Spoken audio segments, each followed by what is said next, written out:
Isa kang introvert kung ikaw ay: una, ayaw mo sa gulo at maingay na paligid.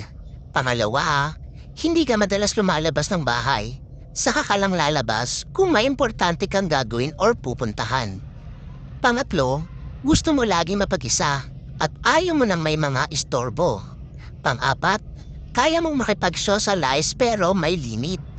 Panglima, kapag hindi ka komportable sa mga kasama mo, dinidistansya mo ang sarili mo sa kanila. Pang-anim, minsan naman nagiging maingay ka kapag ka-vibes mo ang mga kasama mo. Pang-pito, hindi mo alam kung paano magsimula o mag-response ng conversation sa ibang tao. Kaya madalas ngumingiti ka na lang o di kaya tatahimik ka na lang. Pangwalo, hindi ka rin expressive na tao, kaya madalas kang ma-misinterpret ng iba.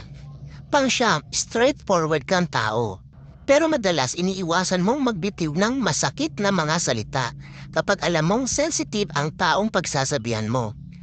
Pang-sampu, mas gusto mo pang tumambay lang sa loob ng bahay kesa sa labas at makipag-ismisan sa mga kapitbahay mo.